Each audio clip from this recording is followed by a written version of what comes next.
बिस्मिल्लाहिर्रहमानिर्रहीम। अस्सलाम वालेकुम। उम्मीद करता हूँ आप सब ठीक होंगे और मैं भी ठीक हूँ। मुझे एक दोस्त ने कॉल की जिनका ताल्लुक गुजरांवाला से है, तो मुझे बता रहे थे कि मैंने नौजवान प्रोग्राम स्कीम जो लोन की स्कीम थी इमरान खान के दौर में, मैंने लोन लिया था और मैंने कारोबार स्टार्ट किया था। और इसके बाद आजकल की जो हालात हैं, एक्सपेंसेस इतना ज़्यादा हैं, फ्लक्चुएशन मार्केट में इतना है, डॉलर रोज़ रोज़ ऊपर जा रहा है, फिर इंस्टॉलमेंट देनी पड़ती है, बिजली के बिल्स हैं, गैस के बिल्स हैं, अपने अखराजात हैं। तो मैं चाह रहा हूँ कि मुझे लग रहा है कि मैं लॉस में जा रहा हूँ और इस बिज़नेस को मैं स्टॉप करके जो मैंने पैसे वापस करने हैं गवर्नमेंट के, मैं वो वापस दे दूँ और उसके बाद मैं अपने गारंटर की भी जान छुड़वाऊँ और जो मेरी चीज़ें गिरवी रखी हुई हैं उनको भी छुड़वा लूँ। तो मैंने कहा आप अपनी बैलेंस शीट और प्रॉफिट एंड लॉस स्टेटमेंट मुझे भेज दें, मैं किसी अच्छे प्रोफेसर को दिखाकर या ख़ुद भी चेक करके आपको बता दूंगा कि क्या सिचुएशन है। तो उन्होंने मुझे बैलेंस शीट भेजी, मैंने प्रोफेसर को भेजी और ख़ुद भी चेक की। तो मुझे प्रोफेसर ने बताया कि ये जो गोइंग कंसर्न प्रिंसिपल अकाउंट है उसके अकॉर्डिंगली ये बिज़नेस चलता हुआ नज़र नहीं आ रहा, लिहाजा बेहतर है कि आप उन्हें कहें कि इस बिज़नेस को स्टॉप करें। अगर आपके पास जो कैपिटल है इस वक्त उससे आपकी अदायगी हो सकती है, जो गवर्नमेंट के पैसा आपने देना उसको दे दें और हो सकता है फ्यूचर में आप लॉस में चले जाएँ। तो मैंने उसे बता दिया। मैं क्योंकि मेरी जो तालीम है वो बिज़नेस से रेलिवेंट है और मैं जो इस वक्त कर रहा हूँ वो छोटा मोटा वो भी कारोबारी कर रहा हूँ।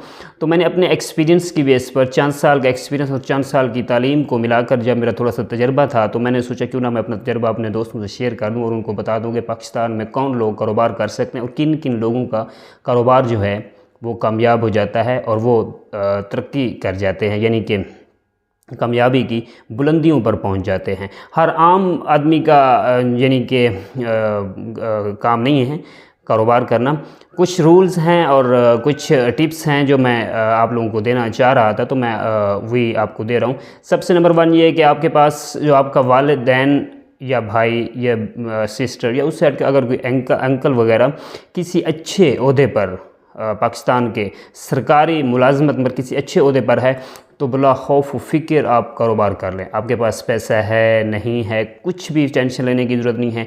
एक अच्छा सा ऑफिस बना लें, एज अ कंसल्टेंट वहाँ पर आप बैठ जाएं और ये बता दें कि हम मशवरे वगैरह देते हैं एज सच। तो आप चंद ही दिनों में पुरअसरार तौर पर तरक्की करना शुरू कर देंगे अगर आपके वालिद एक अच्छे सरकारी ओहदे पर है और उनका असर रसूख जो है वो मार्केट के अंदर बहुत ज़्यादा है। इसी तरह अगर इससे भी ज़्यादा बड़े ओहदे पर हैं और असर रसूख बहुत ज़्यादा है, तो आपको निजी कंपनियां भी हायर कर सकती हैं एज अ कंसल्टेंट और पुरअसरार तौर पर वो कंपनी और आप ख़ुद बहुत ज़्यादा तरक्की करना शुरू कर देंगे। नंबर 2 ये है कि अगर आपके वालिद के पास पैसे सरकारी ओहदा नहीं है, वो एक यानी कि आम से आदमी, तो फिर आपके पास बहुत ज़्यादा पैसा होना चाहिए, कैपिटल आपके पास बहुत ज़्यादा होना चाहिए और आप फिर बिज़नेस अपना स्टार्ट करें। आप जिस इलाके में कारोबार कर रहे हैं, ज़िला है, तहसील है या फिर कस्बा है, उसके बड़े से बड़े ऑफिसर से लेकर छोटे से छोटे ऑफिसर तक आप अपने कारोबार में उसको हिस्सेदार समझें और यूं आप बहुत ज़्यादा तरक्की करना शुरू कर देंगे। उनके ज़ौक़ के मुताबिक उनकी खिदमत करना शुरू कर दें। कुछ अक़बतनांदेश उसे रिश्वत का नाम देंगे, लेकिन आपने घबराना बिल्कुल नहीं है। आप उनकी खिदमत जारी रखें, उनमें अपने अंकल भाई जो ऑफिसर्स हैं दरियाफ्त करते, क्योंकि आजकल के दौर जो चल रहा है, जो नौजवान नए नए भर्ती होकर आए हैं वो थोड़े से गिफ्ट पर भी राज़ी हो जाते हैं। तो आपने उन लोगों को बिरादर बना लेना है, दोस्त बना लेना है और एज के अकॉर्डिंगली आपने अंकल भी बना लेना है। तो इसी तरह अगर आप उनकी खिदमत करते रहेंगे तो आप मार्केट के अंदर पंजे गाड़ देंगे और आप तरक्की करना बहुत ज़्यादा यानी कि आप तरक्की शुरू कर देंगे और बहुत आगे निकल जाएंगे। नंबर 3 ये है कि अगर आपके वालिदैन जो हैं वो किसी कारोबार से आ रहे हैं, अब वो चाहते हैं कि ये जो अपना बिज़नेस है वो अपनी आगे जो औलाद है उसको ट्रांसफ़र करना चाहते हैं और उसकी जो बिज़नेस की बागडोर है वो ख़ुद उनकी औलाद संभाले, तो इन नौजवानों के लिए थोड़ा सा मशवरा जो है वो ज़्यादा ज़रूरी है, क्योंकि आज जिनके साथ आपके वालिदैन ने कारोबार किया वो तकरीबन जो ऑफिसर्स हैं वो रिटायरमेंट होने के करीब हैं या हो सकता है रिटायर हो चुके हों।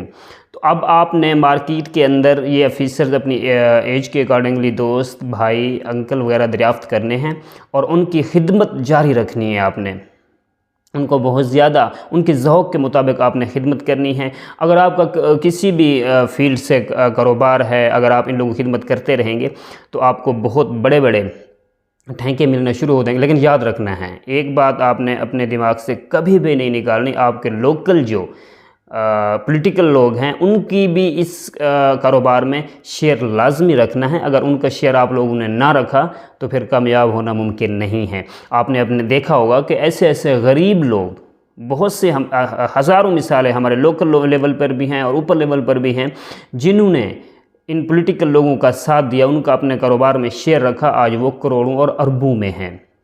لہٰذا ان ذوق کے مطابق آپ نے اپنے سیاسی انکل بھی دریافت کرنے ہیں اور ان کی بھی خدمت ان کے ذوق کے مطابق آپ نے کرتی رہنے ہیں۔ اگر ان کی آپ خدمت کرتے رہیں گے اور آپ کو بہت بڑے بڑے ٹھینکے ملنا شروع ہو جائیں گے، پھر آپ دن دگنی اور رات چگنی ترقی کرنا شروع کر دیں، خود بھی کھائیں اور دوسروں کو بھی کھلائیں۔ اگر آپ نے ایسا نہ کیا تو یاد رکھیں آپ کی جو ترقی ہے وہ نہیں ہو سکے، ناممکن ہے کہ آپ ترقی کریں۔ یہ پاکستان کا جو بزنس کے رولز ہیں وہی میں آپ کو بتا رہا ہوں۔ اگر آپ نے ان لوگوں کی خدمت نہ کی تو ترقی کرنا آپ کے لیے ترقی نہ کرنا آپ کے لیے ناگزیر ہو جائے گا۔ سب سے جو فورتھ پوائنٹ ہے وہ یہ کہ جیسا کہ آپ کو پتہ ہے کہ پاکستان کے اندر مینوفیکچرنگ لازمی ہے، جو ہماری لوکل انڈسٹری ہے، کارخانے ہیں، ان کو پروموٹ کرنا ضروری ہے، لیکن آپ نے ہرگز یہ کاروبار نہیں کرنا۔ آپ نے کسی قسم کا مینوفیکچرنگ کا کارخانہ نہیں بنایا۔ اگر آپ نے یہ کارخانہ بنایا تو آپ پر جو پاکستان کی مشینری ہے، انکم ٹیکس، سوشل سیکورٹی، بجلی کے بل، گیس کے بل، اس طرح سے آپ پر حاوی ہو جائیں گے اور آپ کو روند کر رکھ دیں گے۔ لہٰذا آپ نے کارخانہ تو ہرگز نہیں لگانا، لیکن کچھ چند چھوٹے موٹے کاروبار اگر وہ آپ کر لینا تو آپ بہت زیادہ کامیاب ہو سکتے ہیں۔